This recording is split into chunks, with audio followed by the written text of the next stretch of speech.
In a time of civil unrest, massive political divide, and a long-term global pandemic, citizens of the United States are looking to their legislators for answers. However, the answers that are being discussed between legislators of political parties is causing the divide between the two to grow even further. My perspective as a young college student, member of the workforce, and father will undoubtedly shape how I view certain policies. Although the goal today is to examine how more democratically social policies may impact the communities and demographics that are suffering the most through the pandemic. These controversial topics include universal health care and universal basic income. The Mercatus Center, a nonprofit libertarian think tank, found that a single-payer Medicare for All system would not only save money, but more importantly could provide approximately $2 trillion in net savings over 10 years. When we learn that, according to PewResearch.org, middle-tier income households are steadily making less money over time than upper-tier income households, in a time of a pandemic, we start to question the business of medicine. The United States also spent 17.7% of GDP and $8,240 per capita on healthcare in 2010, which is the highest GDP percentage and per capita healthcare expenditures in the world, with France being in second place at 11.7% of GDP and $4,000 per capita. As a nation, it seems that implementing a single-payer healthcare system would benefit the American people. However, it is unclear what will happen to those making a living in the privatized healthcare system today.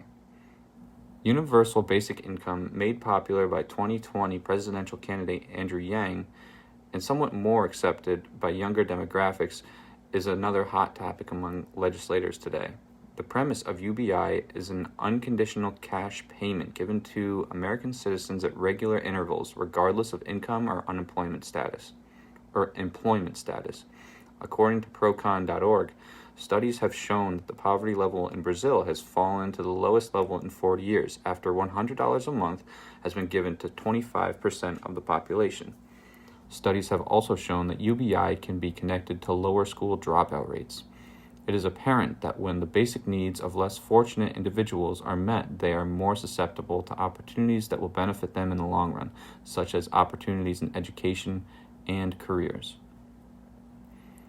Depending on your political orientation, you may have certain predispositions on these kinds of policies. However, it is undoubtedly the responsibility of our legislators to facilitate meaningful change for the most affected communities. One of the reasons why we have such divide in this country is because of the massive wealth inequality that has grown over the past 50 years. As union membership declines, the value of minimum wage decreases, and technology continues to automate large industries, putting thousands out of work. The rich get richer and the poor get poorer. In conclusion, the United States today is not a healthy place. Those of us who have lived through the COVID-19 pandemic know how crippling 2020 was for the nation.